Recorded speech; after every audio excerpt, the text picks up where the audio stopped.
What's up, everybody? We're back at it again. Welcome back to Wheal Talk, you guys. I'm your host, Anthony.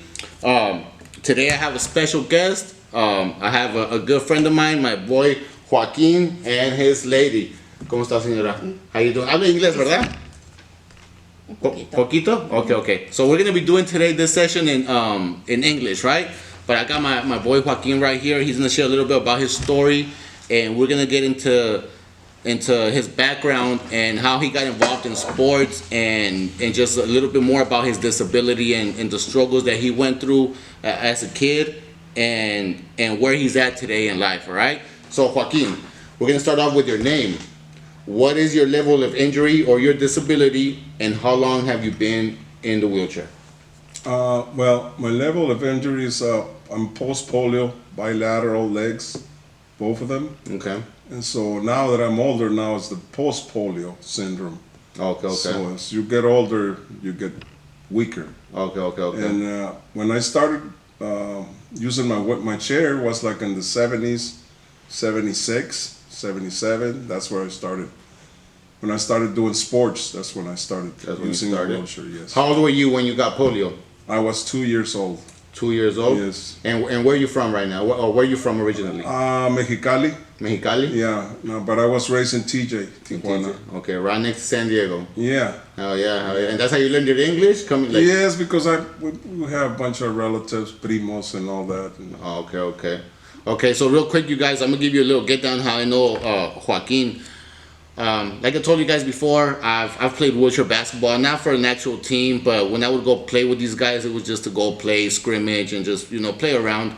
But Joaquin has been all over the world playing wheelchair basketball. He's been to different countries because of it. And before we get to all that good stuff, we're going to talk about your early years with polio, right? Me, I was 19 when I ended up in the wheelchair. I got shot because I was involved with gangs. So I was already, I guess, I want to say I had a normal life, what you would call a normal life, somebody walking, somebody healthy or whatever. You're from Mexicali, grew up in Mexico, you had polio at 2 years old. What is your early memories of having polio? Let's say when you were 5, 6, 7 years old. What was it like having polio at that time, which is in the early 70s or late 60s? Yeah, Okay, 60s. 60s? Yes. Okay, what was that like having polio at that time when it was probably seen as a really, really bad thing? Yeah, it was a big epidemic in my days. Mostly when I knew that I was disabled was in elementary. Okay. And I was like 6 years old, 6 years 7. old. And I wear my braces, my crutches. And I noticed that I was different from the other guys or other kids in school. And there used to be a lot of bullying. Well, they call it bullying now, no? Right. Yeah, They changed the name now, but Yeah. there was always that. Yeah. But I was raised in a real tough neighborhood in Tijuana, Okay.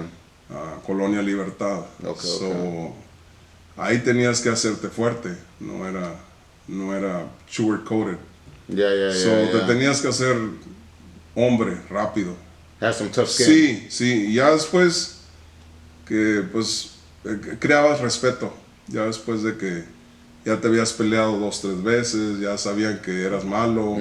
Ya así era la colonia. Yeah. It was a regular day ahí en la Colonia Libertad. When you say bullying, what did it look like? Being 6, 7 years old, you just said it. You look different from everybody. Obviously, it was obvious. But what is the type of bullying that you dealt with? Like specifically, were they making fun of your legs? Were they making fun of your crutches?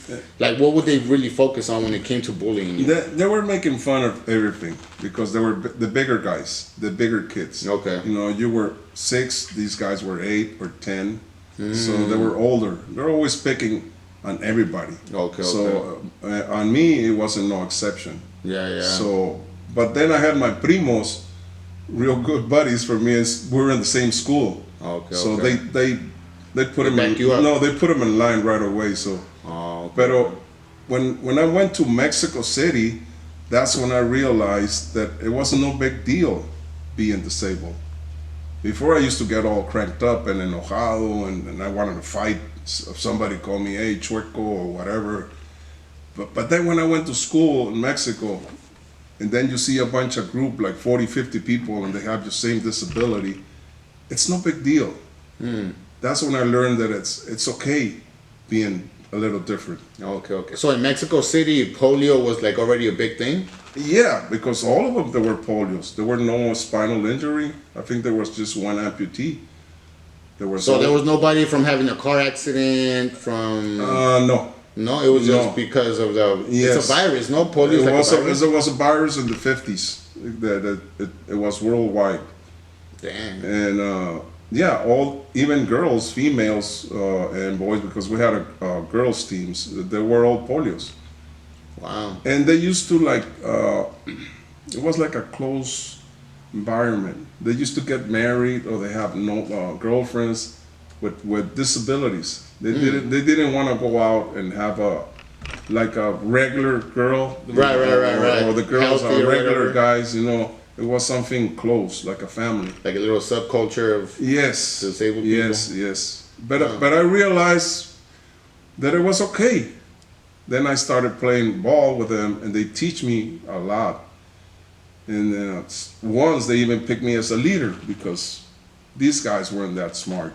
Sorry. So Yeah. right away they took me, hey, you want to represent us and you want to be this because we need you. You have this, you can talk, you have personality and all that. And I took the job. And I was the only one to speak English too. So.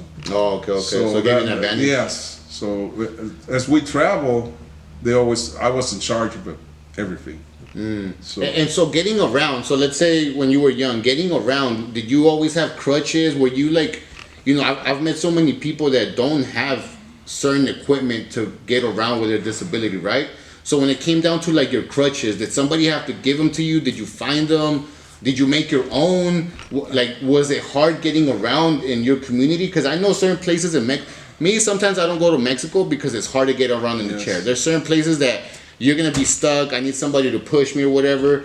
But how was it for you getting around? Was it hard? Did it come with its challenges? Or well, every day was a challenge. give me your basic one. What would be your basic, like, man, I have to do this shit regardless? Dancing. Huh? Dancing with the girls. Okay, talk to me about all that. the guys were dancing, and I wasn't dancing. So one time said, well, let's do it with crutches. It's no big deal. Yeah. So even dancing and having fun like the rest of the people, I used to get guys that come and shake my hand and I say, hey man, you got some balls. Hell yeah. Because they wouldn't do it. Yeah, because we never seen this. We never seen a guy like you. Like, wow. yeah, it's like you have a big chip in your shoulder. Yeah. And then you decided just take it off. Yeah, my parents are from Mexico as well. One thing my dad taught me, because my dad would always question me about the gang stuff, right? Because he's like, why are you guys fighting over who lives where, right? Yes. My dad would tell me, if we fought in Mexico, it was because you danced with somebody else's girlfriend. Like, they were big dancers. Les gustaba bailar. My parents, when they would dance in parties, bro, people would stop to watch them. Mi papá's chilango. My he's from the city. So a ellos les gusta. They love to dance. They like cumbias and stuff like that. So that's a trick that you say that. I would have never even thought about that. That dancing, something as simple as dancing was something that you have to like be brave enough to do, I guess. Yes. Even driving, when I was 12, I wanted to drive. And my dad says, well, there's the truck. My truck, use the truck. But the truck was a stick shift, clutch. Oh, yeah. And I said, well, okay, I'll figure it out some way. Yeah. And I did. I was driving when I was 12. In Mexico, you could do that, right? So don't be tripping, you guys. In Mexico, you could do that shit. And my dad, they had a business. They had a liquor store. And he used to send me to go and get sodas, ice, whatever, mandados. Sí. So I used to just go for it. I almost see that I was looking at, but I was driving my dad's truck. But how were you doing if it was a stick? Because I'm guessing you need both feet, right? No, push my leg with the brace and then grab the other leg. And you find a way. You find a way. So my dad says, he's not going to drive. It's a stick shift. He's not going to drive that. You're like, I want to drive. Right? No, and then he gained respect later on. Because when I was a kid, I don't know, 13, I used to drive and I used to, hey, Dad, can I borrow your truck? And my brother used to get all pissed out, like, hey, he doesn't have a license. What do you can't drive a truck. Right. The cops are going to get him or what? Yeah, but when I send him to do some chores, nobody says nothing. He's driving. It's the same thing. Yeah. So my dad always used to back me up, like, hey, don't worry about your brother, Yeah, he got it. Yeah. So even my brother, he'd respect me later on. Yeah. So it was tough, but it was just like another challenge every day.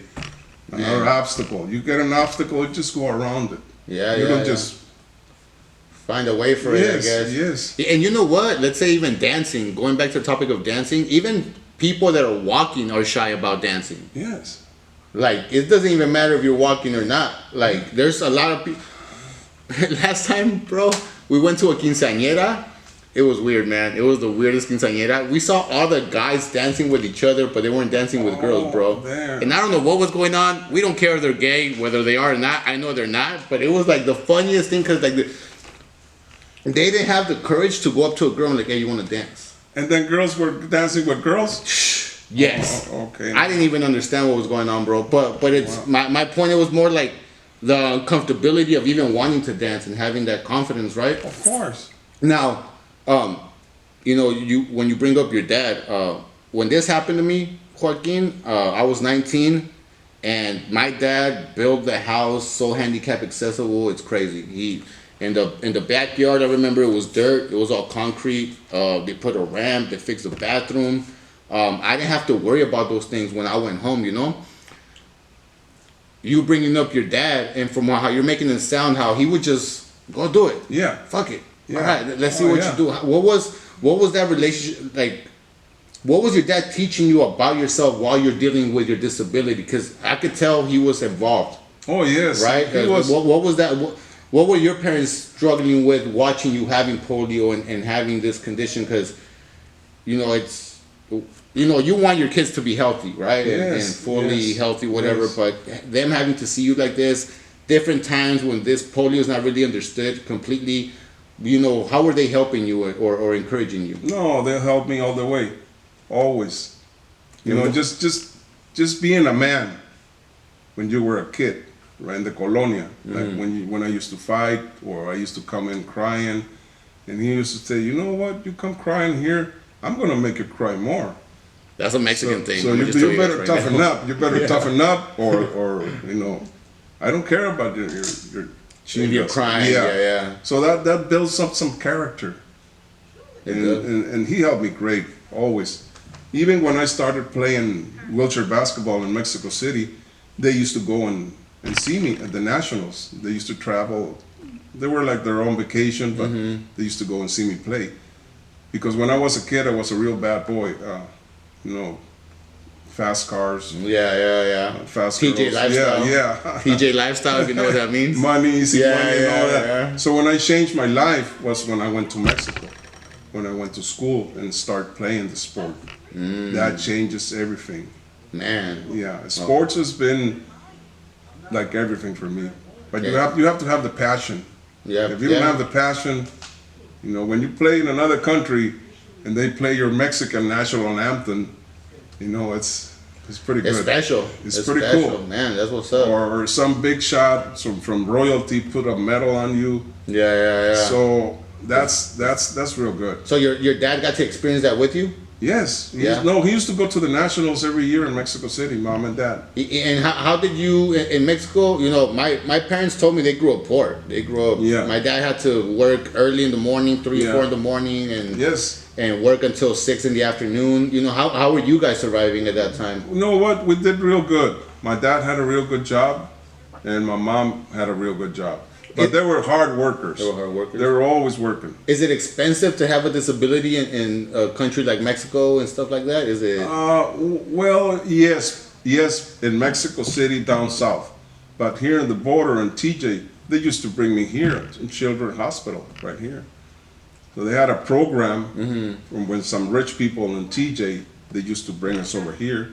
We had all the surgeries, we had all the braces, all the crutches, therapy, everything. What year is this? This was like in the 60s, 63, 64, 65. Damn, that's a lot of them. Yeah, so it was great here, Children's Hospital, the best. So that long, so in the 60s, they were already helping out people. Oh yes, because there were in Mexico there was nothing. Yeah. There was a bunch of kids with polio, but there was no therapy or ramps or And why do you like think that is? I had Jaime here last week, and when he's telling me how Mexico functions, man, I was like, we were talking about it earlier. Like here in San Diego, especially, some people might not know this, but San Diego is one of the most handicap accessible cities in the States. Yes. From what I know. I don't know if you want to back me up on that, but I know for a fact here in San Diego, to get around, it's pretty simple. You don't got to worry about it. Why do you think Mexico struggles with that so much when it comes to being involved in helping people with disabilities? Well, one of the problems is a big problem is the government. The Mexico government is so behind, plus it's so corrupt. So instead of doing stuff for people with disabilities, they go and spend it in Las Vegas or whatever. That's Mexico. Yeah, that's what it is. That's what it is. And right now, at my age, I'm still fighting in Ensenada, like, hey, build ramps, or hey, don't park there. Mm-hmm. I take pictures. I get crazy. She's like, no, don't do that. No. Be nice. Keep it, hold on, madre. This is going to work. I'm going to make it work. Yeah. Because why people you have to educate the people. Yeah. Once you educate the people, they go by themselves. They do. Yeah. They do. Even in restaurants, they tell them, hey, why don't you fix the door, man? Put a ramp right here. No, they got like 4 or 5 guys picking you up in the wheelchair, put you in. Like, it's work. cool, but it's they don't make it a law like here. Oh, okay. Here okay. we got the ADA. It's a law. In Mexico, there is no law. There is no law for it. Yeah. Oh, okay. So it's a government. We're so behind, you won't believe. In living here so close to the border. That's what trips me out. Yes. That's what trips me out. That we're literally across the freaking street. But what we do in Mexico, we just toughen up. Toughen up, Like, I like that you're the one, ahorita ella como está diciendo, like, yeah, don't say nothing, right? Pero, one thing I like about that those are the type of people that made it capable for others to have that, right? Like you can't be like, oh, can you please now do that? Or can you please build a ramp? Because when you're like, it sounds like you're begging. No. When we don't need to be begging for a freaking ramp. No. Right? It should just be there so 5 guys don't have to pick you up. Or whoever the hell is there. Because I'm going to be honest, I've been in situations, when I went to Chiapas one time, I fell. The streets over there are fucked up. They're like I didn't even know how I got around. But I remember falling, and people were just looking at me. Yeah. Like nobody said, hey, hi. Yeah, like nobody offered to help until I was there for like 3 minutes, and some elotero guy just came real quick and like helped me out. Yeah. But they were just watching, and me, I wanted to be like fucking help me over here, Pero me having my ego, I didn't want to be that like. I didn't want to sound. I guess I didn't want to sound weak. Yeah, but I wanted to figure it out, right? But that's not being weak. You have to tell them. You have to just press the button. They'll help you. Yeah. They'll help you. And I didn't want to ask. Called many times in Mexico. Yeah. And right away, I got like 2-3 guys picking me up. Like, hey man, thanks. Hey, gracias. I don't know if they knew I was American. Maybe that's why. But it was like, damn, bro. Like they didn't. It's a different culture. Different culture. Different culture. Yeah. And do you let's say, putting the government aside, right? Do you think people lack empathy in Mexico for people with disabilities? Do you think that's something that people don't have? So, empathy meaning putting yourself in their shoes. Because a lot of people don't, when you see a wheelchair, you think it's just the wheelchair that comes with it. Yeah. But there's so much shit with it. Yeah. When it comes, one of the biggest things for me was the bathroom. Yeah. Me, when I go somewhere, the first thing I do is, where's the bathroom? Just to see if I fit. It's accessible. I call them and I ask. Yeah. Because I don't want to have good food, but then I can't even go and wash my hands.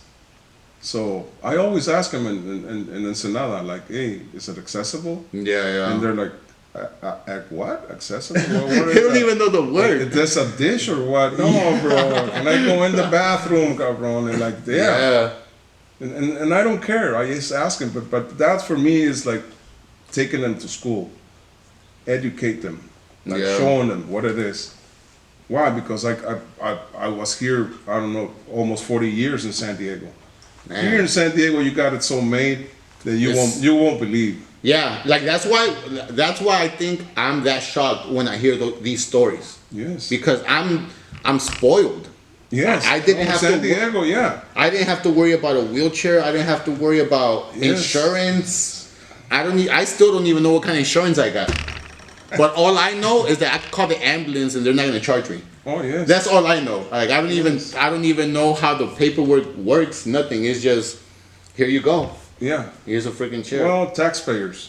Oh yeah. Yeah. Thank you, taxpayers. Thank you for Social Security. Yes. We respect that. We need that. You know, it helps out. It It works. does. It works good. How about in Mexico? Do you get those benefits when it comes to like insurance, Medicare, Social Security? You do get it, but it's minimum. You can't survive but what they give you, you know. You know, but that's the way it is. Yeah. We're getting better. Yeah. We're not that bad anymore. But they're still taking their time. Oh yeah, they're taking like forever, but we're getting better. So, What do you think is gonna take? I don't know, like 100 years. Like another 100 years? No. Like I was talking about ADA. Right. If they make it a law over there, that all the restaurants, all the business have bathrooms, ramps, accessibility. Why? Because disabled people have money too. Yeah. Your dollar is green is the same green as the gringo who comes in walking. Hell yeah. So, you know, that's what they don't know. They think, oh, they're in a wheelchair. They're broke. No, I got some money. Look, here it is. I actually work. Yeah, I got more money than you got. That's the way it is. So that's the part of being in Mexico. I have to have more patience and educated people and not getting pissed because right away I got a short temper and Yeah. You start talking shit. Yeah, but it works. It does. It works. does, bro. It works. When they see me all freaked out, it works. Yeah. But I don't want to do that. I just want people to do it by themselves. Yeah. Absolutely. Yeah. When I'm in a certain situation like that, there's times where I have to talk shit. Oh yes. It's not like, let's say when I go to the hospital, like when I go to the hospital, sometimes I already tell them, I'm like, look, I already know the routine. See, I've been here so many times. the system. I tell them like, this is what you got to do, right? Like just go through this process and I'll be out of here within the day or two. They're like, some people don't get it. Some people don't get it, and it's going back to not being here. Here in the United States is not an excuse. I don't think here's an excuse. I think here you could Google this shit. Like you could find out anything. You know what I mean? Over there, like you said, kind of because they don't know, they're uneducated about it, they're not aware about it, so it's easy for them to be like, so what? So what? It doesn't matter that you're like this. Yes. You know what I mean? And man, that's crazy. Do you think having that tough love helped you deal with the wheelchair? Because I didn't have that. My dad and my mom weren't being tough on me at all. They felt bad for me. You know, they were babying me. Yeah, but that's In the chip in the shoulder. Okay, talk to me. What do you And mean? that's when you feel sorry about yourself. How did you feel? I felt like shit. Okay, that's the way. You can feel like shit, but don't feel like shit all day. Just 5 minutes and that's it. Keep going, whatever. Yeah. It's not like, I know, no, we all get depressed. Sometimes things don't work like we plan, but don't carry it all day. Don't drag it. Just Yeah. be pissed 5 minutes. You can even cry or do whatever you want to do, or Yeah. hit a punch bag or hit someone. Yeah. I've been in a few wheelchair fights. Yeah. So that's the way it is. You just have to just deal with it. Yeah. Me, you know, one thing I couldn't be home. I remember I was out of the hospital. I was in the hospital for like 2 months. I got out, and within less than a month, I was already pushing. I was pushing myself. I was so embarrassed to get even in the bus. I didn't want to get in the bus. You know how the bus, it lives down the ramp, picks you up. Yeah. And I remember just everybody having to watch me, wait for me, so I wouldn't wait for the bus, and I would just push. And I would push, and kind of how you said, like, that's how I got out of my head. Yeah. Like, I just pushed, as embarrassed as I was, and just people looking at me, I felt uncomfortable, you know. But like I said, I got to a point where I would just push myself, you know, from where my mom lived. It's like if I pushed, let's say if I was pushing all Balboa Park like 3 times, Balboa Park. Wow. That's how long I would push, because I didn't want people to feel bad for me, because I was tired of feeling bad for myself. But then I started doing drugs, because I was just thinking The easy exit. on some real shit. Oh It is. yeah. We'll be there. Yeah, that was like my little. I started tweaking, and it's gonna sound messed. I don't even like talking about this. I'm a little embarrassed about it, to be honest. But like, I would tweak because it would give me a rush to my legs.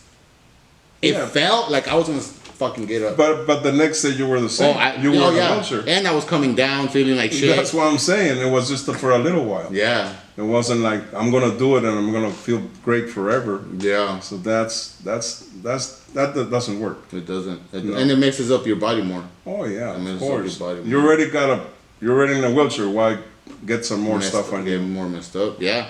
Well, that's true, man. Well, let's talk about your wheelchair background, Joaquin. Real quick, Jerry, if you could put the first picture that you got right here. So, I'm not being rude, but this Yeah. picture looks old. Okay, this is yeah. like an old ass Yeah, picture. right there. Try to get a little closer to the microphone, nomás para que te escuchen. See, But give me a little background on. that was in 1976 when the Pumas we won the first place in the nationals. Okay, so let's get to the beginning. Who introduced you to wheelchair basketball, and how long did it take for you to go play for that team and go to different countries? Those guys recruited me. Those guys that that you team? see there. Okay. Those guys. I used to go swimming at the school, at La UNAM, in la Universidad, Okay. and they saw me like walking, like, hey, who's this guy? So they approached me, and they say, hey, you want to play this sport? And I used to look at them and say, hey, that looks fun. Yeah, why not? Well, next Saturday we'll have a share for you ready here, and that was it. I started playing with them. And what year was that? 76, 76. 76, 77, 78, 79, 81. And what is the history? Because you've been around for a while, right? So what is the history that you knew about wheelchair basketball? Where did it start from your understanding? Well, when we went to England in 1979, that's when I learned the whole history, how the sport started. Okay. They were all veterans from the war, from Second World War. That was in the okay. 40s, and then Vietnam came in Korea came in the 60s, 50s, and then the 60s and 70s, Vietnam. Okay. Every time there was a war, there was a team, a brand new team came out, a brand new kids. From people from Like the war. Wolf Pack. Ah. Those are Afghanistan. all military dudes. Yeah. Those are the guys who started it. And they started it worldwide. It wasn't just in the USA. It was in Europe, it was in France, in England, Spain, all those places. Okay. So those are the guys who started it, the pioneers who started this. So it was the military in a sense. The People military. It was part of the rehab for them. Okay. To get them around, get them do something. Let's do something. Some guys used to do other sports, racing, swimming, basketball. And that picture, those were hospital chairs. That we used to shop them down with hacksaws and make them wheelchairs. They weren't making chairs. They were for making sports. wheelchairs. Oh, okay. We used to modify them and make them. So were you guys able to angle the tires too? The camber and the cross member. We used to put a little piece of metal. These guys were like the masters in Mexico City. They knew what the fuck they were doing. Yeah, they're like, whoa, these guys, they know what they even used to make a wheel, I don't know, half an hour, just make the whole wheel complete. From the massa, from the spokes, the wheel, you had the brand new set of wheels. And were these chairs like donated to you guys, and you guys just fixed them? Those chairs were part of the school. Like a desk, okay. like a computer, they were property of the school, of UNAM. Huh. So they used to give you your share. It was your share. You take care of it, but it was school property. Oh, okay. And so let's say like most of these guys, is it polio as well, or is it military stuff? All of them is polio? All of them. In Mexico, there is no military. There is no wars. There is no. The wars were over here. Oh, okay, okay. The okay. states, you know. Yeah. USA. Legs chopped off, Yes. shot in the back. Well, the Wolfpack, you seen them? Yeah, most of them, their legs are chopped No off. legs, Yeah. no arms, no eyes. And I even asked them once or twice that the guys, they think they're hot stuff or whatever, you know. It's because they do know how to play, though. Yeah, They I do know, how I to know. play. I'll give them that. But I asked them, you know, so how many Arabs did you kill over there? Oh, none. It was a bomb. The Humvee exploded. Yeah. So they really didn't even got into combat with guys. Like, They just ended up in the accident. but They were there for like a few months and then ended up getting. and they were back in San Diego Naval Hospital. That's where they started playing. Oh, okay. But it's basically like military started. Yes, in a way. and a lot of them Latinos, Yeah. Mexicanos, and Yeah, there is. and the brothers. Yeah, more than half of them. Yeah, More than half of them are. a little poquitos are the white people. I don't know why. I think they put the Mexicans in the front, and the blacks, and then the whites. And then in the whites, back. Yeah. when it comes to how many people are playing. You for seen this. them? You know 'em. Yeah, it's really all Mexican Americans, mostly Mexican Americans. And a lot of them, they don't speak Spanish. But their mom and dad, they're from Oaxaca or Guadalajara or whatever. They never took them to Mexico or some shit. Yeah. That's the Wolfpack. Okay. And they got a real good team. Oh, they do. I don't even like to play with them because I don't even like. No, but that's I can't even play defense with these guys. No, but that's the new generation of the wars. Yeah. Right now, there is no wars. No. I don't know. They took all the kids back. They brought them home. Most of them, they're all kids. Yeah. They're young. Yeah. Yeah, they're around my age, in their 30s, 20s, late 20s. Yeah. So okay. So right here, you guys won a game right here. No, we won the Nationals. The Nationals. The Nationals Okay. in Mexico City. UNAM. Let's go. Yeah. Okay. Let's go to the next picture real quick, Jerry. How about right here, Joaquin? That was Is that the same team? Yeah, That's the but same that team? was the next year. Okay. That was 77. And look at the hair, you guys. Look at how back then the hair was. Like, estaban greñudos. They were like and just. look at the hair. wheelchairs. Look at the wheelchairs. Look at the wheelchairs, yeah. They're all metal. They were like 60 pounds each. Man, and look at the cushions. You know what trips me out? A lot of people don't know how important the cushion is for a wheelchair, but it's very important because it prevents you from having sores and just. Not even that, just being comfortable in the chair. Yeah. You know what I mean? We were number one. Pumas were number one always in Nationals. So are you guys kind of like hooked up with the Pumas soccer team as well? Like, is that where the same school is from? Or? Yeah, we used to like party out with them when they used to do parties for the school. Okay. They used to be the football, the football players, the soccer players. All the athletes came together. If you were a Puma, you were proud of playing for the school. For the school? Yeah. Okay. So what year is this? This is 75? No, that's 77. 77? Yes. Okay. And we won the same.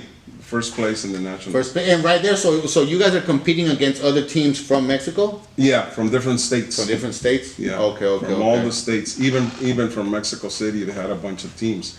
Okay, so what would you notice that was different from, let's say, so this is Mexico City, right? Yes. Let's say they came from Sonora, Sinaloa, whatever. Yeah. Was there any difference when it came to their equipment? Yes. Because like you said earlier, you went to Mexico City and that's where you were open to... We had it made. We had everything. And What was their difference? Yes, from all the states. Okay. Plus, So the we had- wheelchairs weren't the same? Well, they were the same, but they were all a little beat up, and the guys didn't know how to play too much. So Mexico City was like the big main house of wheelchair basketball. The big school. Okay. Especially UNAM. Okay. Pumas. Okay, and financially, how did you guys do it? Because look, the reason I'm asking is because me here, when I started getting involved with the guys playing basketball, I didn't have to buy a chair neither. Yeah. You guys already had a chair for me. Yeah. Like it wasn't even mine, but you guys had enough chairs to borrow. Financially, that's from the school, or were you guys also investing in your chairs? No, we didn't invest nothing. Nothing. They did it for you guys. We had doctors, uniforms, vitamins, wheelchairs. We had it all. Okay. We had it all. But we had to win. That was the rule. Si no, you don't get no donation. You don't travel. You don't travel. Trip. You don't go to England. You don't go to Spain. You don't go. You have to win. So from winning these tournaments, this is what got you to go to other countries? Yes. Okay, and explain that. How did that work? When you win those tournaments, and they do the nationals, they pick from different states the best players. Oh, okay. But the base team was this team right here. Okay. It wasn't just Pumas who went to Europe. It was nationals. It was the national team. Oh, okay. So like you We said, used to play against each other the whole year, but it was a trip to going out of country. We used to all play together. We're all one team. So like you said, we they were got all the Mexico. best. They got the best to take them to the Yeah. other countries. And then we were Mexico, not UNAM. Not UNAM. Yes. Oh, okay, that makes sense. Can you put the next picture real quick, Jerry? Okay, aquí the picture's a little bit blurry, but where Yeah. you at right here? That's an Ensenada. We're doing an exhibition game, and we used to have the GPVs, Wikis, and that was like the top of the line chair too. At that time? Yes. And do these chairs have the tippers or no? No tippers. No tippers, so No. you're gonna fall if you crash. You hit your head. Yeah, you're hitting your head. You used to just bend it over, so you just hit with your back. Yeah, because a regular, excuse me, a regular wheelchair basketball has tipper. You're not gonna fall unless you really crash, Yeah. or you angle yourself wrong and somebody comes and hits you by accident, right? Or on purpose, whatever. Yeah, no, But- those were the hot item in those years. At that time? They were $1,500. What do you see are the different changes now besides the tippers of the wheelchairs? Well, technology has changed a lot. Are they lighter? Today they're lighter. They're lighter. They're better. They're way better when we started. Yeah. Because we were like the pioneers with that chairs. We even used to take pictures in Europe of the wheelchairs, so we can make them in Mexico. You know, like a Chinese version. Oh. Yeah. But the bootleg one. but we didn't know about metals. Oh, Metals okay. has to do a lot. Titanium and all that titanium, aluminum. We used to make them out of steel, so they were heavier than. Freaking heavy. Yeah, it was the same shirt, but it was double the heavy. So that's how we learned doing them. And when you went to England, were they playing with those heavy chairs as well? No, they had some real. They already high-tech- have really good ones. Do you think that gave you guys that advantage though? Oh. Being pushing a heavy ass chair compared to Yes. Yeah? Yes. They used to look at the chairs. They used to even fix our chairs, put new upholstery on them, tires, whatever. Because these guys had the money and the governments over there too. they actually were involved in Yes. helping them. Yes. They had a little camp, a little tent where they used to fix our chairs. Yeah. Because they were like, oh man, are you gonna play with that? Yeah. Yeah. Well, that's what I got. Well, we'll fix you up. Don't worry. That's crazy. That's a trip. Go ahead, put the next one real quick. Okay. Oh, who you with right here? That's in San Diego. This is a homemade chair. This is a quickie chair. Okay. This is my buddy John Rosinko. I mean, the pioneers when we were the Knights. Okay. And he had polio as well? No, he's spinal cord. Spinal cord accident? He used to be in construction. Oh, okay. And that's how you The got hurt. whole wall went on him. He was the only survivor. A wall fell on a bunch of workers? Yeah, and he went through the window like the cartoons. You know. Damn. He was the framer. He used to do the frames for the windows. That's crazy. Yeah, this guy still lives in La Mesa. Oh, does he? And is he still involved as well? No, he's He's retired? retired. Way retired. He's older than me. Oh, okay. But he was a hell of a player. Yeah. He was the only one who did the Boston Marathon. The first guy from San Diego did the Boston Marathon. Oh, wow. That's what's up. Yeah. That's what's up. So Hell it's yeah. Polish. And look at those chairs, bro. Yeah, homemade. Look at those chairs. Yeah. Homemade. The way the tires. Chromoly. Wow. That's crazy. Yeah. And that one still doesn't have tippers, huh? No tippers. See, this is how spoiled we are. I'm here worried about falling and shit. I need tippers, because falling is not cool off this chair. And when we played in that team, the Knights, that's when the San Diego went to the top of the Nationals. We had a real good team in those days. Okay.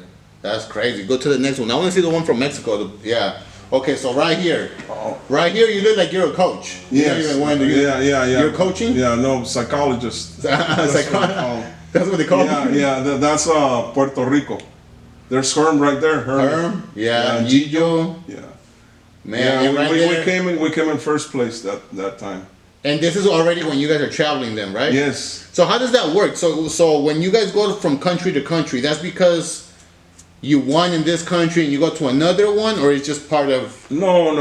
You have to, you have to beat some teams first to get there. So the Pan American games, then you go to these games, and that's how it works. It's like a little ladder. Okay. And then it was all sponsored by Mexico, by the Olympic Committee. Oh, wow. The shares, the uniforms, the plane, the hotel, everything. Okay, what year is this? Because right here you can tell the chairs are different. No, well, we had new shares there. That's like, I don't know, 15 years ago. 15 years ago? Yeah. Okay, Yeah, so we had some real good chairs by then. okay. That's what's up. And how was it playing over there? It was great. Yeah. Well, was great. what was your experience? You said Puerto Rico? Puerto Rico. How did they treat you guys? What? How did they treat you guys? Oh, real good. Yeah.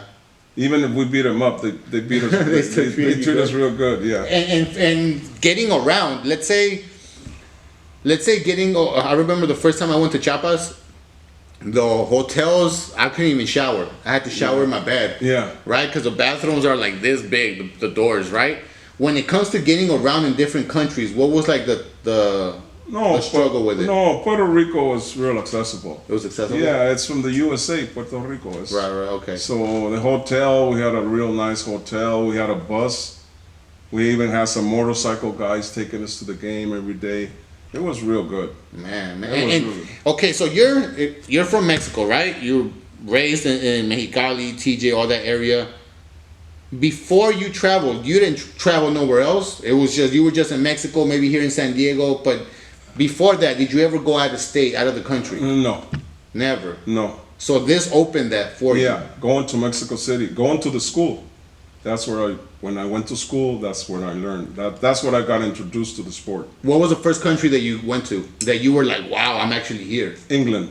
England. Yeah, 79. What was it like over there? I think you even mentioned you met like royalty. Like, No, that was when in '81 when Lady Diane got married with Prince Charles.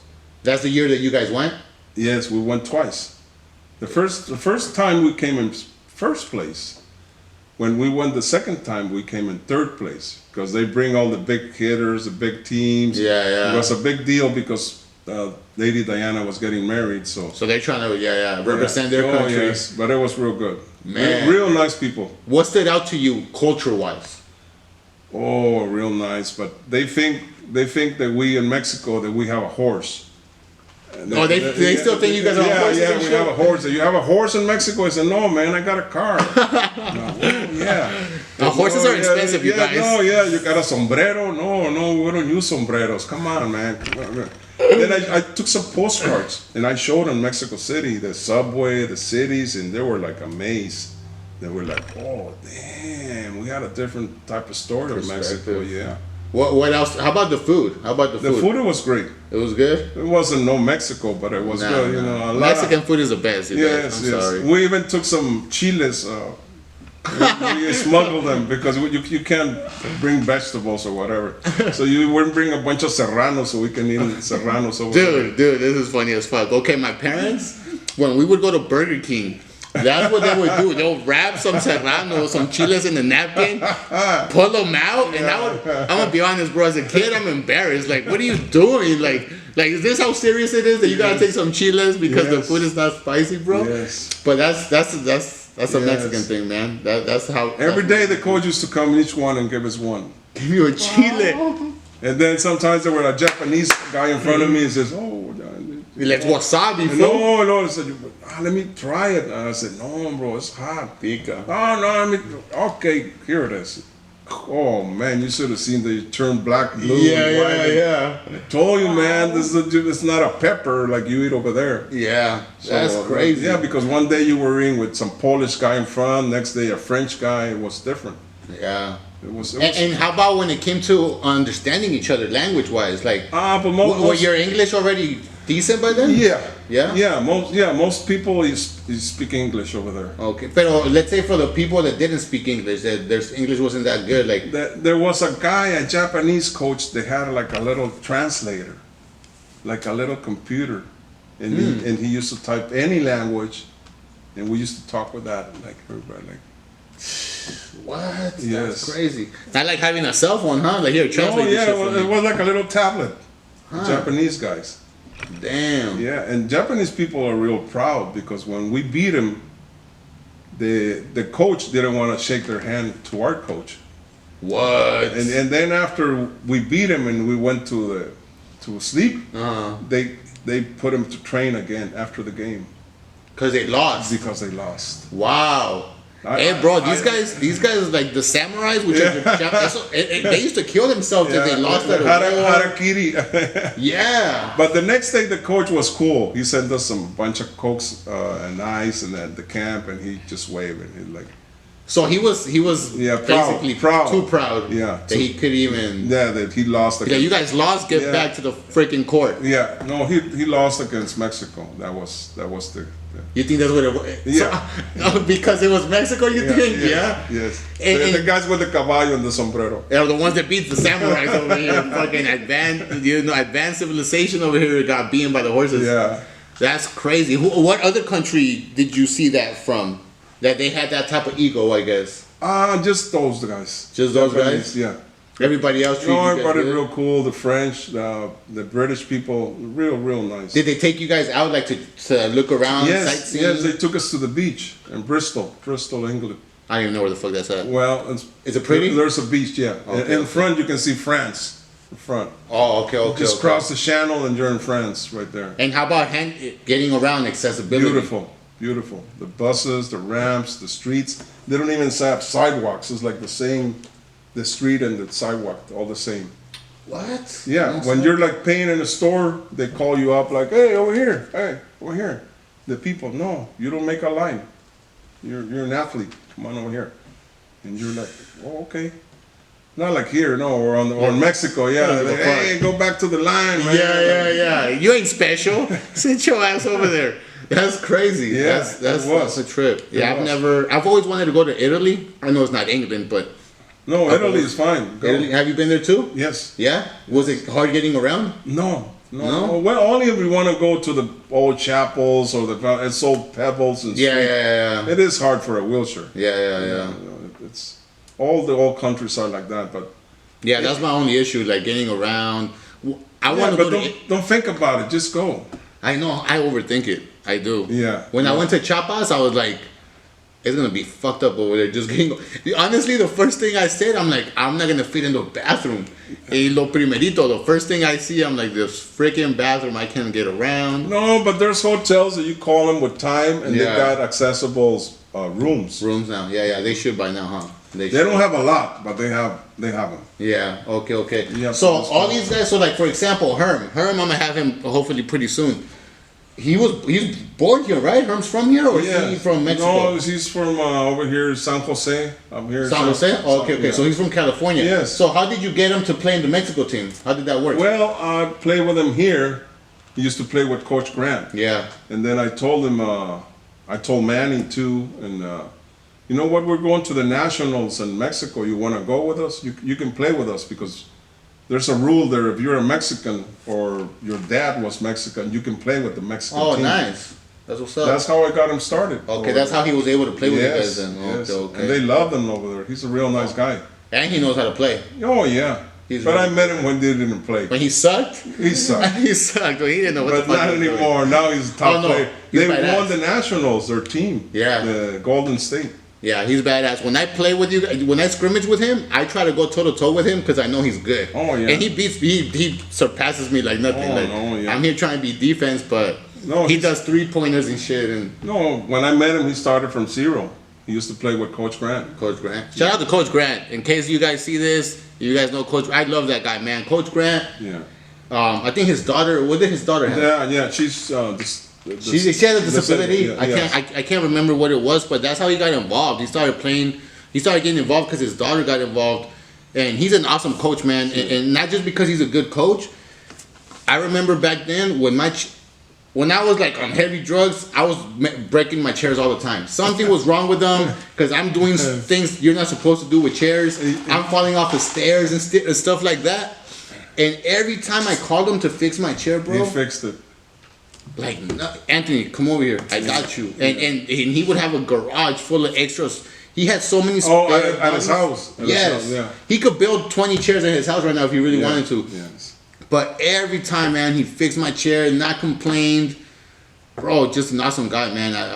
Yeah, he was a really... Yeah, he started a lot of Aaron, Daniel Cashew. Aaron plays in Arizona, no? Aaron used to play in No, he's Arizona? playing in Europe. He's playing in Europe. France. There you go, my bad. Yeah. Yeah, and they're paying him to play over there. Oh, yes. They pay you in Europe. Oh, they pay you over there? Yes. So Mexico wasn't paying you guys to play? No, but if they recruited you to play with France or play with Spain, they pay you. They pay you. Yeah. Yeah, I think I saw him. He came like a year ago, I think. He had just came back, and we were. I Yeah. was with Manny, Mexican Manny, Black Manny, and then I don't know who. Yeah, that's how I know. That's how we know them, you guys. We have so many Mannys that we go based on their culture. So that's how I know them. I'm not freaking racist. I just know them because one is black, one is Mexican. No, that's how we talk. That's how we know, Yeah. and that's how we know each other, you know. So I'm here just saying it, but yeah. And then he was telling me, I thought he said he played in Arizona, but yeah, he did play in France or something. No, like he's that. still over there. He's still over there. Yeah, he got married. He has a little girl. That's crazy. Yeah. And so wheelchair basketball pays, huh? Yes. It could pay. It could pay if Yes. you're good and you focus on it. Yes, but it's not forever. If you get older, some new kid's gonna come. Some guy who's better than you is gonna come and take your place. Yeah, eventually. It's like always. It's like any sport. Yeah. That's crazy. Go to the next picture real quick, Jerry. Okay, so is this the same day? Or? That's the same day in Puerto Rico when we won the first place. There's a cup. And what other countries were there? There were What are the main ones you always see? over there was Puerto Rico, Costa Rica, El Salvador. They weren't that good teams. They weren't They like weren't the that good? best. Yeah, Okay. that's why we beat them up pretty good. It wasn't because their chairs were messed up too? No, they had some real good chairs. They had good equipment? No, they got some good money and all that. But Mexico's always been a real good basketball team. And do you think what do you think has a lot to do with that? When you say in certain countries their teams are so Yeah. or whatever, what do you think Mexico has that they kind of lacked at that time maybe? Huevos and coraje. Have character. That's Yeah. what he's saying. Character in a polite way. Yes. You softies. That's crazy. That's No, crazy. that's how you get. That's how you do it. Yeah. We're just trying to be like regular people. Yeah. That's all we do. And you know what, man? I think some people. This is what I learned when I got involved with you guys and coming around. Like, that's how you guys motivated people to do it. Yeah. Because the one that comes in here soft and is scared to get hit or scared to even throw the ball. Me, I was scared to throw the ball in the beginning because I knew if I threw the ball, it was going to be this missing from the basket. I knew, so I was like embarrassed that I wasn't going to make the shot. But you guys would be like, nos daban carrilla, you Yeah. guys would like, Yeah. it's like tough love, man. And I'm going to be honest, Everybody started there when you started. Yeah. Everybody. and I'm still kind of there. I still can't shoot a 3-pointer to save my freaking life. But it's necessary, bro. Like, me, man, the people that spoke to me that way are the ones that made me think about the overthinking I was doing about the chair. It wasn't people that came like, no, Anthony, you could do it. They were like, homie, get up. Fucking get on that chair and Yeah. go push. Yeah. Throw that shit. Like, don't be scared to throw the ball. Like, I was scared to throw a ball. Yeah, just do it. You see what I'm saying? And kind of how you said, me when, from you, it comes from your dad pushing that on you. Like it Yeah. don't matter that you're fucking special, Yeah. right? Yeah, and I didn't have that, and I feel it's very important for people like us, man. Like, don't feel sorry for yourself. Don't belittle yourself, I guess, right? Yeah, because a lot of them, we get spoiled. Even my mom or your buddies or your sisters or your cousins. And no, don't spoil that shit. Don't ruin the shit. I can do it. Yeah. If I fall, I'll get up. It's no big deal. Yeah. Me, one thing I remember putting on my clothes. Like I remember I had to go to jail to learn how to put on my own clothes. I was already in the wheelchair. I went to jail in the wheelchair, right? So when I went to jail, it's kind of like what taught me to be independent. Because at home, my mom is helping me put on my shoes. My sister, they're transferring me to the car. Yeah, bro. And check it out, man. It's embarrassing. It's embarrassing. Not because they're women, just because it's something I should be doing for myself. Yeah. But when I went to jail, I was like, nah. Like, and there was so many people. It was crazy, bro. When I went to jail, there was so many people that were paralyzed before. I met a guy.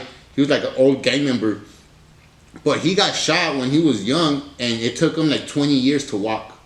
But he was paralyzed. And he was in jail. And he was in jail with me. But he taught me a lot about how to be independent. Mm-hmm. He's the one like, nah, homie, you gotta, like, he didn't tell me you gotta put on your own clothes because I was doing it. I didn't want another guy helping me put on my own clothes. So I figured it out. He just kept showing me different methods of being independent, and when I got out of jail, Joaquin, I remember my brother picked me up. I went home. The first thing I wanted to do was take a shower, because in jail, this is what messed up about jail. If you're handicapped, they do have shower seats. They have the shower seat for you to be there, but the thing is that either the temperature is gonna be burning hot, like for coffee, or it's gonna be freaking cold for like a fucking Slurpee. It's either one or the other. So when it came down to showering, I had to get the towel wet and just scrub myself, because if it's really hot, te quemas. Yeah. You'll burn yourself, right?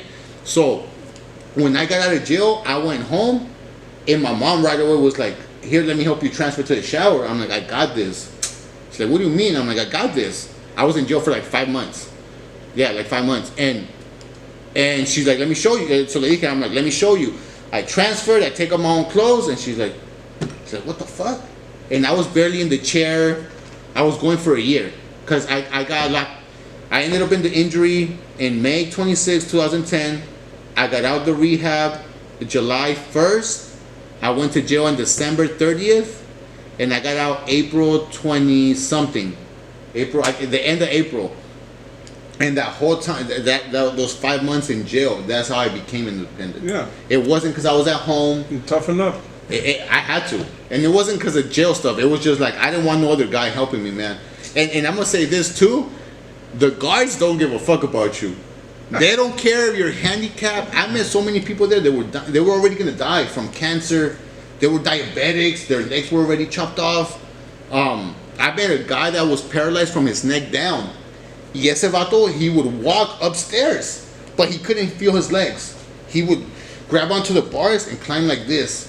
And I'm like, "How the fuck are you walking and you can't feel?" He's like, "Therapy, bro." But it was like, "Man, you're in jail for drugs." Like, what do you mean therapy? Like, I don't even get it, bro. It was like, so jail is what, like... Well, you're in jail. You're not on a resort. Yeah. No, and like I said, bro, like, man, it was... I'm not gonna lie. It was one of the worst times of my life, being in jail in the wheelchair. But if it wasn't for that, I still... Maybe not... I'm 13 years in the chair. I've been in the chair 13 years. So, hopefully by now, I wouldn't need help. But because of that, I was good to go by the second year. They say the second year is the hardest. When you end up paralyzed, the first 2 years are the hardest. So my first year was like, I killed the extra year in 1 year. Because like I said, I came out, I was transferring myself, I was dressing myself, and it was a big changer. Go ahead, put the next picture real quick. So right here, where you guys at right here? Right there is Ensenada. In Ensenada? Yeah, that was like 3 years ago that I built up a little team there. Okay. So keep in shape and. Do you still have that team? No, it faded away. It faded away? Yeah, but we did some noise. We did real good. Okay, so I know I had Jaime here. He says in TJ there's still like a little Oh team. yeah, they got a team. But in Ensenada, Mexicali, no, they don't really have it like that? Yeah, and Mexicali they have a team. Mexicali, they Yeah, have in a team? Ensenada, no, there is no more. It's hot as hell in Ensenada, huh? No, No? Mexicali. Mexicali's hotter? Yeah. Yeah, when did we go to Mexicali? Like a year January. ago? We went January and it was fresh. No, oh yeah. Yeah, it wasn't hot at all. No, We didn't get to feel that. Right now it's real hot. Right now. Right now it's real hot? Yeah. Like 120? Yeah. At No, 116, 110. That's a lot. That's melt. Yeah, your chair. How do you get around in the chair? I got a brother over there. I went, I don't know, like 4 months ago, and it was nice. It was nice? Yeah, it was nice weather. That's what's up. Go to the next picture real quick. Okay, you got top flight security right here. Yeah, so where you at right that's here? Bogota, Colombia.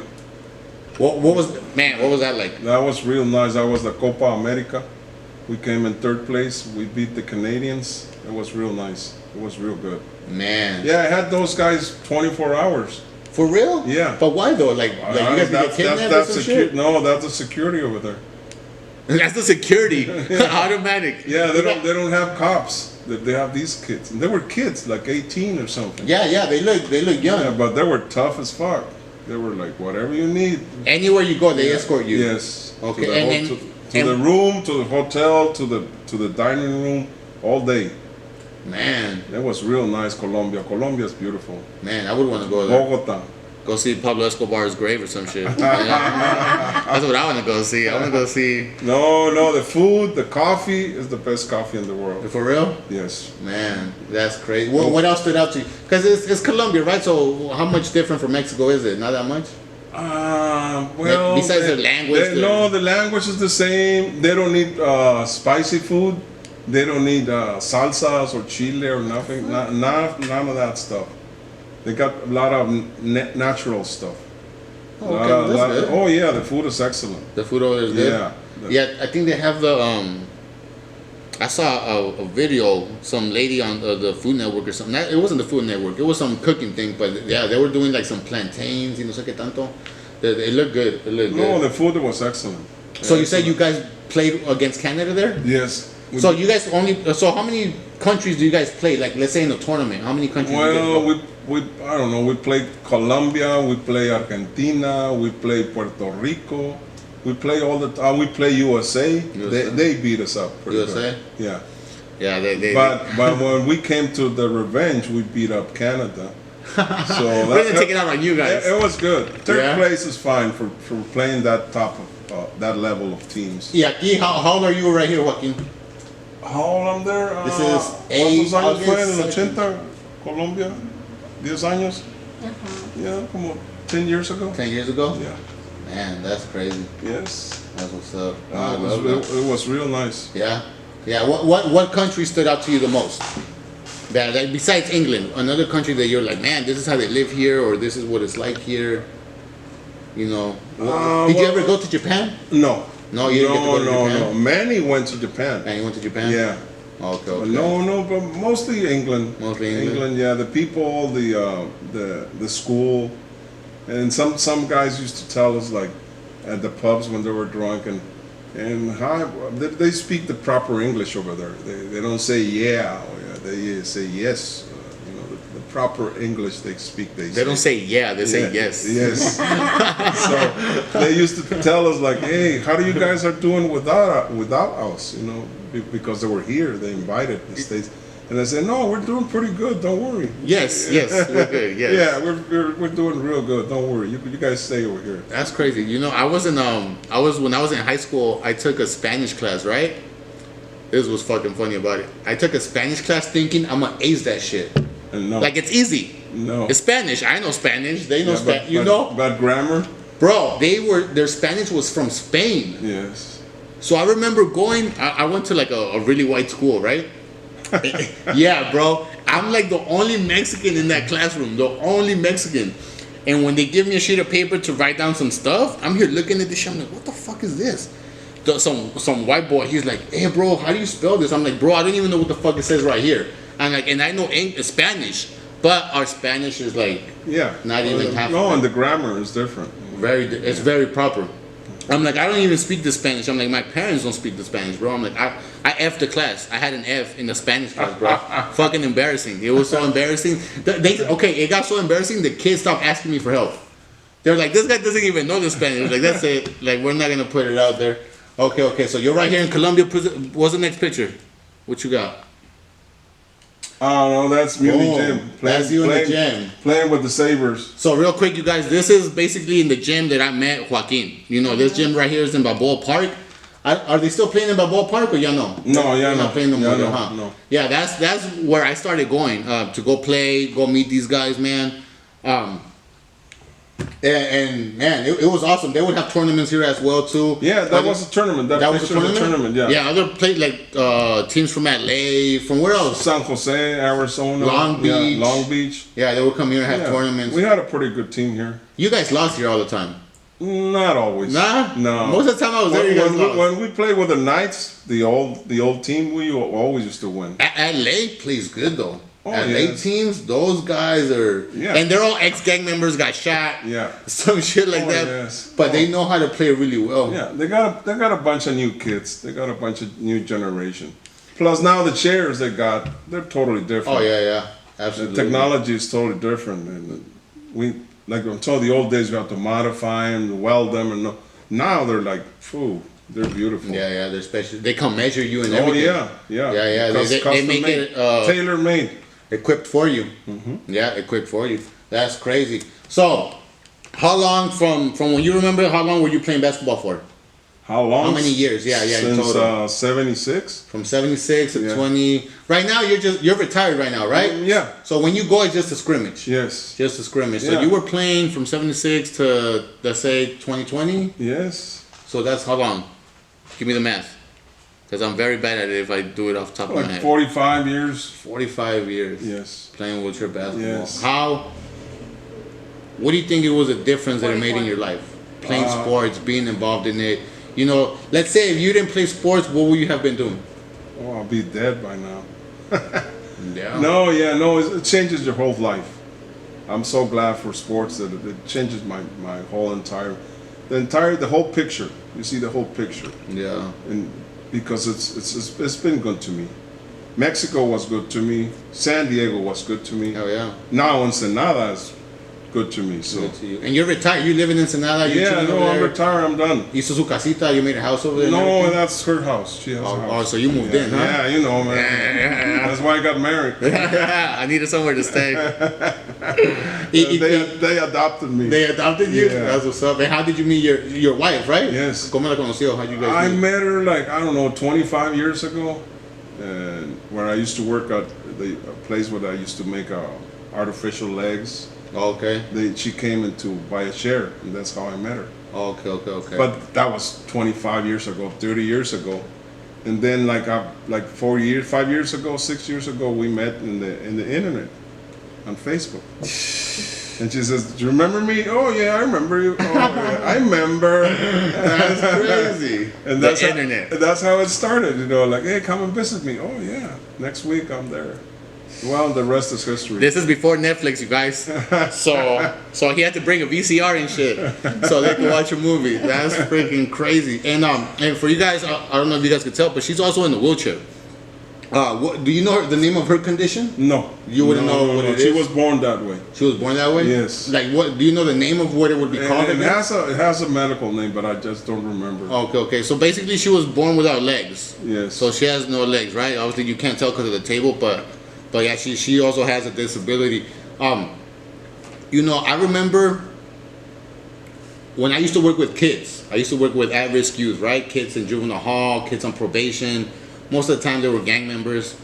You know, and one question that we would always have for the girls, me being in the chair, right? Because these girls are dating gang members that are gonna go to jail. They might end up like me. Yeah. And one thing we would ask them, would you date somebody in a wheelchair? That's something we would always ask the girls, right?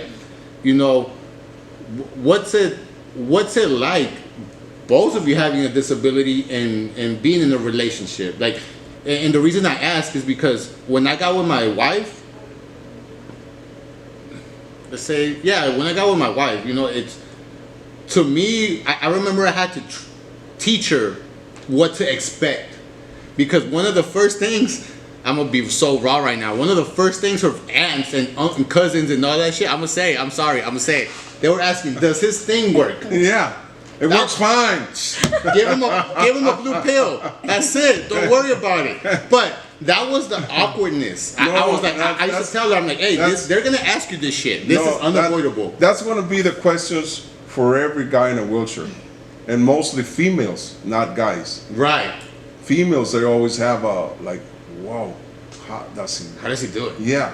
Yeah. The guy has kids. Oh shit! So that works. That shit. Yeah. It works fine. He got kids. You know, you got different sizes or different moves or whatever. Yeah. You go around it. You figure it out. But mostly females, they have that word, or they have something in their mind, like, hey, what's going on? How can I be?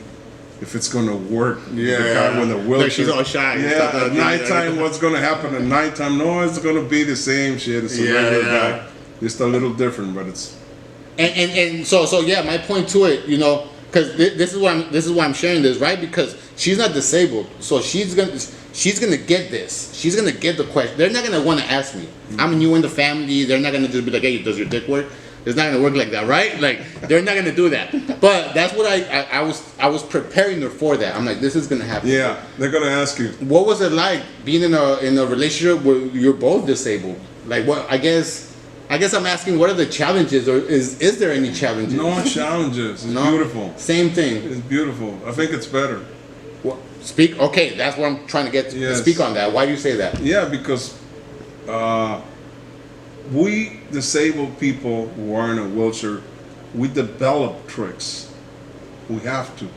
Right. So we just do it like regular people. Do you think it's easy for you guys because you both have a disability and understand it, or Yes. that's what makes it simpler? Yes. You don't gotta explain shit. No. And then people see us on the streets, and in Ensenada, they see us in Mexico, and like, whoa, they're both in the wheelchairs. Oh shit. Yeah. They go back to the same word. There's that Yeah, word. yeah. This is, Yeah. Even her sisters. She has 8 sisters. oh, pues sí. No, Yeah, oh my but God. they ask her like, "Hey, what's going on? Hey, Yeah, what's yeah, up?" yeah. And she's like, "Whoa!" And she gets all red. Yeah, like right now. Yeah, because they're all sisters. They're all Oh yeah, females, women like, are gonna yeah. be women. They're gonna want to And know. when they get together, like, "Whoa, man! I just get out of the house." See, me, I remember she was like, I don't know if she was playing with me or being serious, but like holding hands, right? Holding hands is like when you're normal walking. That's like the normal couple thing to do. Hold hands while you're walking, whatever. But I remember one time we were at Disneyland, or some shit. She wanted to hold my hand while I'm pushing. And I'm like, I feel like a fucking stroller. Like, I don't want to hold your hand. Like, it feels, but I feel bad, right? Because it's like, she wants to do it. But I'm like, nah, I'm not going to, I don't want to hold your hand while I'm pushing my chair. I feel like a little fucking kid because I'm like right here looking up and shit. Just do it. I'm not. No, I'm still not. Like, I'm sorry. It's been 13 Look, years. you push a couple of them, then you grab it. And grab it again. Give it back, give it forward, give it back. It's no big deal. Yeah, no, I can't. Even today, it's not. Thank you for the encouragement, but I'm still not gonna do it. Well. Yeah, it's not. Yeah, the reason I'm just bringing it up because I guess, It's romance. It's romance. It's being romantic. and you can still have that being disabled. Oh yes. Even watching a movie, even eating together is like different. Yeah. You have to just live Yeah, every you day. Because people are gonna live regardless. But I don't care. Yeah, You don't care too. I don't. So what's the I guess big- I'm. You know I what? I guess- like when they stare. I like it. Because Yeah, some people tell us no, like, because they have something to talk that day. yeah, Yeah, we saw 2 guys in the wheelchairs. Hey, but they're a couple. Oh shit! The words that then start to ask things, Yeah. question themselves. Yeah, I guess when people give us compliments, to me it's like, so what? I'm in the fucking chair. Like, No, like what? We're cute because I'm in the no, chair, lady. no. Like, but I'm not rude. I'm not gonna be like, hey, lady, shut up. You know what you're talking about. It's more like, okay, it's cute, but like, No, you said you have to be more diplomatic. You have to say yes, thank you. yes, thank you. No, I do. I'm not gonna like screw you. No, I don't say that. But in my head, I'm like, why? Because I'm in the chair. Like, are we cute because of that? But one thing I've noticed is because, a lot of people out here that are in wheelchair, that are not in wheelchairs, that are in relationships and healthy, can't maintain a relationship. Yes, it takes a special woman to be with a guy in a wheelchair. Fuck yeah. So she's double the smart. Even your kids are gonna grow up different. They are. They're gonna be smarter. They're gonna think, hey, my dad's in a wheelchair. Hey, there's no ramps here. What's up? Mm-hmm. They're smarter, all the kids. Yeah. You compare them to a different kid? No. Yeah. Yeah, my daughter's the trucha. She's on it. My daughter already like See, she tells- my daughter used to fight in school because they see me disabled. She used to get in fights with a lot of girls. Like, you don't laugh at my dad, and boom, boom, boom. She went to Encanto, man, over there where all the brothers. Oh, in the hood right there. Yeah, Yeah. they're talking shit. Like, she was tough. That's she was crazy. tough. Like, she didn't care, and right now she's tough too. Yeah, absolutely. Yeah, Annie, my daughter Annie, she tries to push me. When I have a ramp to get inside my house, so she pushes me. If I need help with something, and she hears us. Let's say if I'm telling her, hey, can you get me this or something? Like, Papa, help. Like, so she's ahead of the game when it comes to that. Oh yeah. Yeah. She's more aware, I No, guess. she's gonna grow up to be a beautiful. Yeah. And hopefully she beats up these little girls that start talking shit. Like they're like, your dad's disabled. Yeah, sock him. Yeah. No, I'm just playing you guys. No violence. That's crazy, man. Yeah. Like I was saying, bro.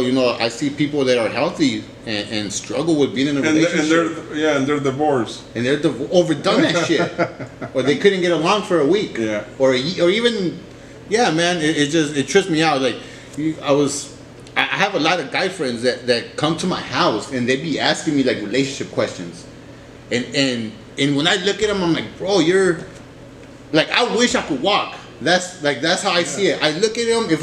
I'm here thinking, if I was walking, I would be doing this, and that. But in reality, when I think about it, if it wasn't for the chair, I would have never changed the way I thought. Yes. I never would have changed that. I still would have been thinking as reckless as I was thinking, you know. So this kind of like gives you a different perspective, and it just Makes you a better person. it did. It did. Man, it did. When I was young, Joaquin, I wanted to go to jail. Like, that's how I grew up thinking. I grew up thinking that I didn't want to go to jail, but I did. you were putting yourself in situations, right? Yeah. It wasn't in the plan. It wasn't. But you knew it was gonna happen. I was there. Yeah. Me, I was so dumb, man. I was out on bail when I got shot. I was gonna go to jail, and once this happened, bro, it it snapped me out of it, because I couldn't show people I was thinking different, but inside of me, I was like, nah, like, this is not even, like, I felt, you feel miserable. Yeah. You go through a period where you feel when- miserable. Yeah. And it's a trip. No, you don't want to be in jail. Yeah, nobody wants to be in jail. No, and in the wheelchair, man, you better watch out. They'll lock you up in the wheelchair. They don't care. They'll lock your ass up. Of course. Yeah, if you did a crime, you're going in. Yeah. That's what I was doing, man. It's freaking crazy. Joaquin, well, hold on real quick. How much time do we have? 9 minutes. 9 minutes? Yeah. Okay. Yeah. So, in Mexico, do you know if polio is still a big thing, or are disabilities different now from the times from today to from when you were growing up? Is polio still one of the main reasons why people are in wheelchairs, or is it like in the States that it's car accidents? Maybe you're born with a disability or stuff like that. No. Mostly now it's spinal cord. Spinal cords. Yeah. Drunk driving. Yeah. There's a lot of drunk driving. You know what trips me out? That back Mexicans drink and drive. Like like in Mexico, like I'm surprised there wasn't no. No, it's no big deal. Like back then in your time, there was no spinal cord injury from drunk driving. No. None of that. No, but now there's a lot. Now there's a lot. But there's a bunch of kids, they're doing it. Kids, 18, 19, they get drunk, they got a new car, and they're wrecked. And fuck it. Yeah. And they get in an The accident. whole changed lives. Man, what would you say to somebody that lives in a place like how you grew up, that doesn't always have that much support for somebody that's disabled, What would you say somebody to, I don't want to say encourage. I don't like to say encourage, because encouragement goes away. Yeah. Se te va. Like, you Yeah, could be motivated for 5 minutes because you said something really good, and once I'm outside, I forgot about that shit, and it's gone. What would you say to somebody that's new to this disability, or that wants to because there's people, man, with disabilities that don't want to live disabled, and there's people that I've seen that they're okay. Like, they let go of themselves, right? What would you say to somebody so they don't let go of themselves and find a way to be able to be in a relationship, bro, have a family, have a place to live, have the basic needs that most people want? You know what I mean? What would you say to somebody like that? Well, you just have to be strong.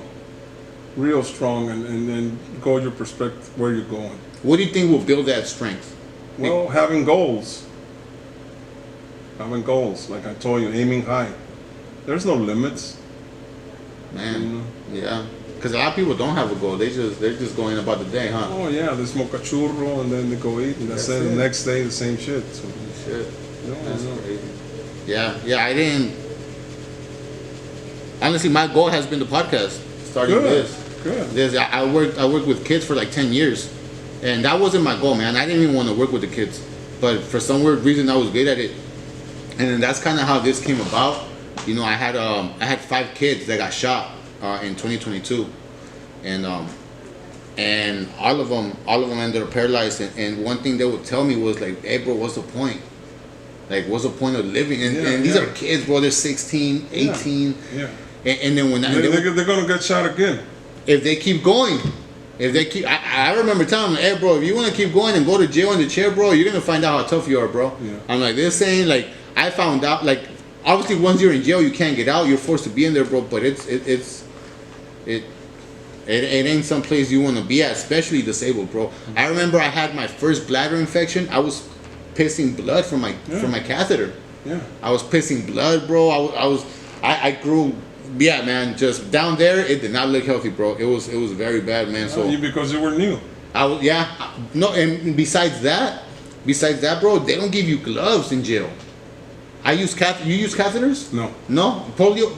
People with polio use catheters or no? No. No, they don't have to? No. Okay, yeah, I didn't know that. So like me using catheters in jail, they don't give you have to put on gloves and do it and sanitize it and everything.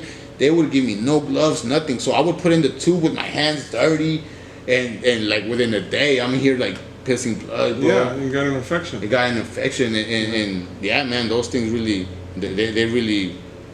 they just gave me a whole perspective of life and how the body functions. Yes. I'm gonna be honest, bro. I didn't even know what spinal cord was. I was 19. I didn't even know your spinal cord started from like the top of your brain to your butt bone. To your butt. I didn't know nothing. I didn't know shit about it, bro. So I'm like, oh, this is what gives you signs to your body, and this is where the signals go. Like I didn't know nothing until it happened. Joaquin, thank you so much for coming, man. You know, welcome. Yeah. I wanted you and your wife. Thank you. Gracias por venir, señora. Muchas gracias. You know me, man. I like to share stories that are impactful. Like I said, everybody has a sad story, man, but it's what you do with it. And ever since I met Joaquin, he's always been cool as hell. Always been cool, man. Like I said, you were the one that was like, come on, bro, do it, push it. And that's one. He's one of the few. I've never said this in front of you because I don't want to sound weird and shit, but you're one of the few people that made me want to go. Because you always had that energy. You always had that energy. You, Manny, Mexican Manny, you know, all you guys, just like seeing you guys like saying like, fuck it, just do it, man. It's all good. And that's why I got mad respect for him, mad love for him. And that's why I bring people like him, because this is what people like us with certain disabilities need. You, like you said, get a fucking goal and focus on that. And don't let the wheelchair stop you. And the people that are around you that are enabling you more, they kind of gotta go. They gotta go. Me, man, and this is how I'm gonna prove my point. I had to move out from my mama's house. I didn't start doing laundry until I moved with my wife. I didn't start cooking and doing stuff for myself until I moved with my wife, because she wasn't as much as she loves me, she wasn't gonna wait for me to just sit there and not do shit, right? So it's having those type of people around you. They're gonna motivate you to do something. But isn't that great now? Oh yeah, I fucking love it. It's like from where we started, for me being on drugs, on probation, fucking police at the house all the time, from us being in our own home, having our daughter at 30, fuck. It's great. It's freaking awesome, bro. You're a different person now. Very different, man. And this is what we want to share, and so you guys can see that it's possible, right? Don't quit, don't give up. Joaquin, thank you so much for coming. He came from, where'd you come from, Ensenada? Ensenada. From Ensenada to San Diego just to come and do this interview with me, man, and show you guys love and show you guys support. So I hope you guys respect that. With that being said, you guys, this is Wheal Talk. Check us out on Spotify. Like us on YouTube. Señora, muchas gracias por venir. No se me olvidó. Gracias. Muchas gracias por estar aquí con nosotros. Yeah, and with that being said, you guys, this is Wheal Talk. Check us out. Like, subscribe. Thank you. Joaquin. Freaking awesome.